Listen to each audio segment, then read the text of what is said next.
Pregnant nurse बहू। सुषमा की बहू विनीता एक हॉस्पिटल में नर्स थी, लेकिन उसे डॉक्टर से भी ज्यादा नॉलेज थी। हॉस्पिटल में सब विनीता की तारीफ किया करते थे।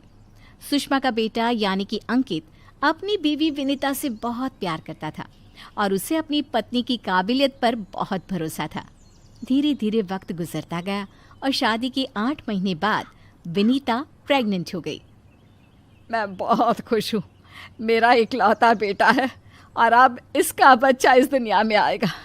मैं दादी बन जाऊंगी। दादी मैं बता नहीं सकती मुझे कितना अच्छा लग रहा है। आपको खुश देखकर मैं भी बहुत खुश हूँ माँ।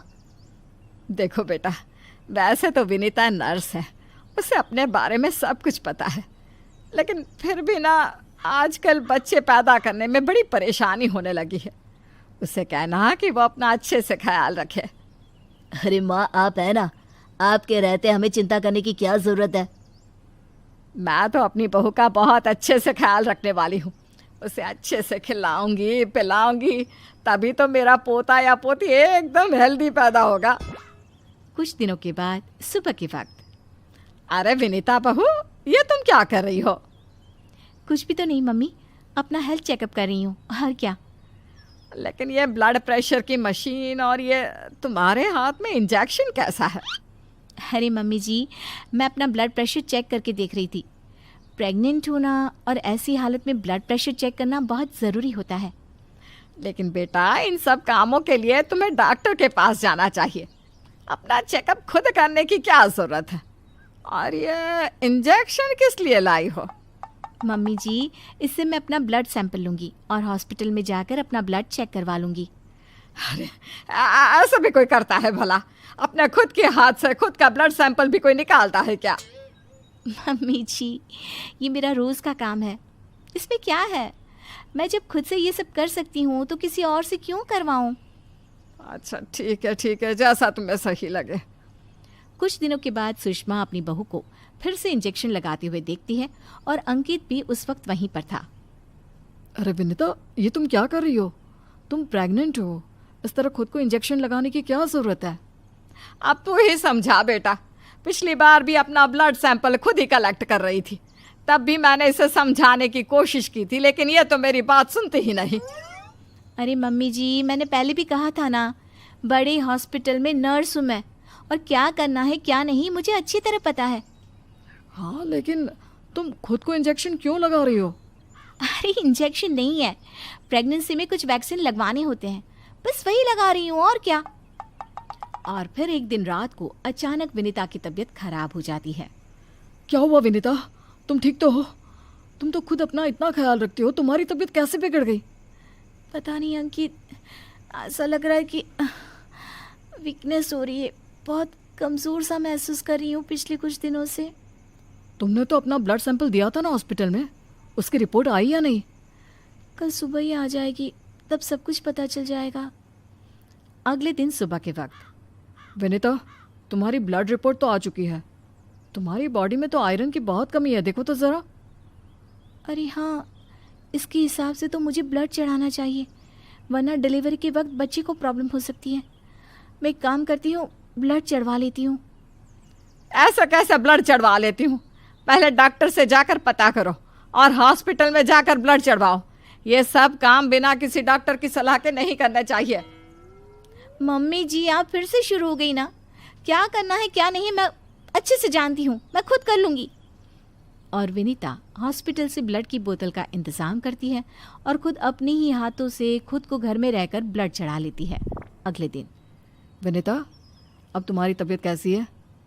देखो, मुझे पता था ब्लड चढ़ते ही मेरी सारी वीकनेस दूर हो जाएगी। मुझे बहुत अच्छा लग रहा है, एकदम ठीक हूँ मैं। कुछ दिनों के बाद विनीता की प्रेगनेंसी का 8वां महीना शुरू हो चुका था और एक दिन सुबह के वक्त विनीता अच्छे से तैयार होकर अपने कमरे से बाहर आती है। क्या हुआ विनीता, सुबह सुबह कहाँ जा रही हो? बहुत दिन हो गए हॉस्पिटल नहीं गई, सोच रही हूँ आज ड्यूटी पर चली जाती हूँ। डॉक्टर का भी फ़ोन आया था अभी। लेकिन बेटा, अब तुम्हारा 8वां महीना चल रहा है, ऐसी हालत में तुम्हें घर में आराम करना चाहिए और डिलीवरी करवाने तो बिल्कुल भी नहीं जाना चाहिए। लेकिन क्यों मम्मी जी, डिलीवरी करवाने में क्या प्रॉब्लम है? ये तो मेरा जॉब है। और हॉस्पिटल में दिन रात यही तो करवाती थी। आपने कहा कुछ दिन काम पर मत जाओ, इसलिए नहीं गई। हाँ मम्मी, वैसे विनीता ठीक ही तो कह रही है, उसका रोज़ का काम है ना ये। तुम आजकल के बच्चे ना कुछ नहीं समझते।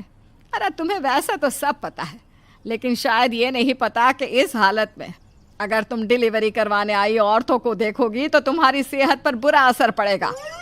अरे मम्मी, ऐसा भी कुछ होता है क्या? मम्मी जी, किसी और की डिलीवरी करवाने से मेरे ऊपर कैसे फ़र्क पड़ सकता है?